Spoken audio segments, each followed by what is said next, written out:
एक बार की बात है। किसी गांव में एक पंडित रहता था जो दोनों आंखों से अंधा था। वह गांव के बाहर एक झोपड़ी में रहता था।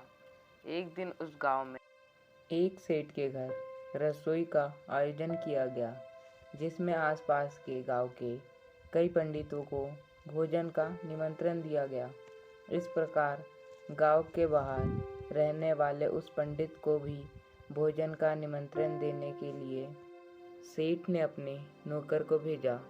जब नौकर पंडित के घर पहुंचा तो उसने पंडित जी को आवाज़ लगाई तो पंडित घर से बाहर आकर बोला, कौन है भाई? नौकर ने अपना परिचय दिया और कहा कि गांव में सेठ के घर एक बड़ी रसोई का आयोजन किया जा रहा है, जिसमें आपको भी भोजन का निमंत्रण भेजा है सेठ जी ने। पंडित बोला, अच्छा, फिर तो मैं ज़रूर आऊँगा। नौकर बोला, हाँ पंडित जी ज़रूर, आप तैयार रहना, मैं आपको लेने के लिए आ जाऊँगा। ऐसा कहकर नौकर जाने लगा। पंडित ने कहा, हाँ ठीक है भाई। अरे लेकिन यह तो तुमने बताया ही नहीं कि खाने में क्या क्या बनेगा। नौकर रुक कर बोला, पंडित जी, सेठ जी का प्रोग्राम है, कोई छोटा मोटा आयोजन थोड़ी है, सब कुछ बनाया जाएगा खाने में। पंडित बोला, अरे मैंने बस ऐसे ही पूछ लिया। नौकर ने कहा, आप चिंता न करें, वहाँ सब कुछ मिलेगा खाने में, हलवा, पूड़ी, सेव, नमकीन, बर्फी वगैरह वगैरह।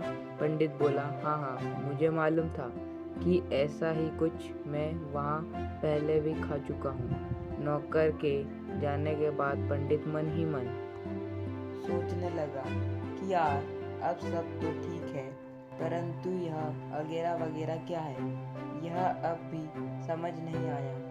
यह तो कोई नया पकवान लगता है। इस बार अगर ऐसा है तो मैं ज़रूर जाऊंगा। यह वगैरह वगैरह। शाम पर सेठ का नौकर पंडित को खाने पर ले आया और पंडित को एक पंगत पर बैठा दिया।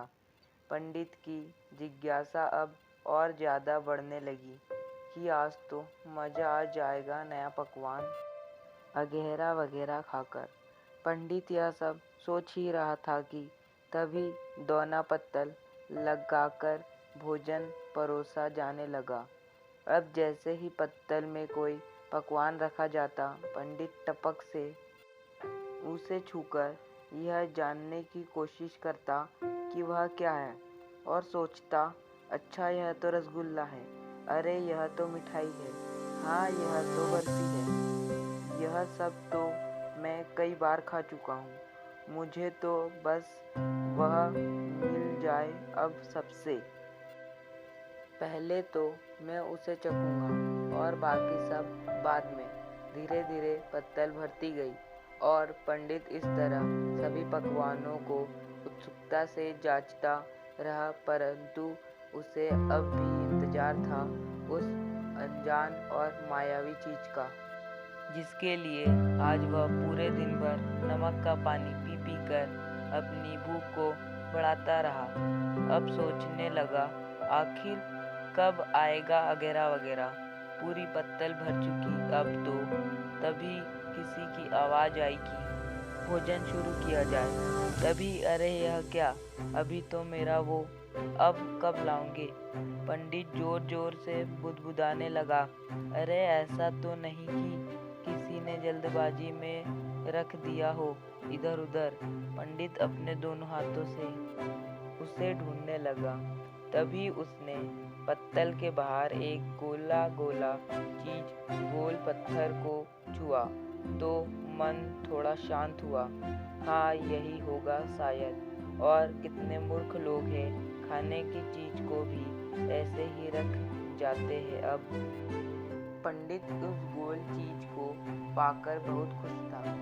तभी उसने सोचा कि यह सब तो मैं बाद में खाऊंगा, पहले इसका स्वाद लिया जाए कि लगता कैसा है और कैसा स्वाद है इसका। तभी पंडित ने उस अद्भुत चीज को उठाया और जैसे ही मुंह में दबाया तो अरे ये क्या इतना भारी और कठोर। पंडित ने फिर जोर से दांतों में दबाया तो इस बार मुंह से जोरदार आवाज निकली, अरे भगवान कितना सूखा हुआ है यह, कैसे खाया जाए इसे। इसे तो दांतों से तोड़ना भी मुश्किल है, अब क्या करे इसका। तभी पंडित को एक उपाय सूझा, लगता है इसे फोड़ना पड़ेगा, हो सकता है इसके अंदर कोई गुठली जैसा आइटम निकले। पंडित को लगा कि सामने कोई दीवार है और शायद उससे टकराने पर उसका वह अगेरा वगैरह फूट जाए। और तभी उसने आओ देखा न ताव और सामने दीवार समझकर दे मारा जोर से कि तभी किसी के जोर से चिल्लाने की आवाज आई, आहा फूट गया रे। मेरा तो सामने पंगत पर बैठा हुआ आदमी दर्द से चिल्ला उठा क्योंकि पत्थर की जोरदार चोट से उसका सर फूट गया था। तभी पंडित गुस्से से बोला, ओए खाना मत, यह मेरा आइटम है, फूट गया तो ला वापस दे दे मुझे। पंडित को लगा कि उसका घेरा वगैरह फूट गया है। तभी सामने वाला आदमी भयंकर गुस्से से बोला, हाँ जरूर, रुको महाराज, अभी देता हूँ आपको। और फिर सामने वाला आदमी टूट पड़ा पंडित पर। अगर आपको यह वीडियो अच्छी लगी है तो लाइक शेयर सब्सक्राइब कीजिए। तब तक के लिए धन्यवाद।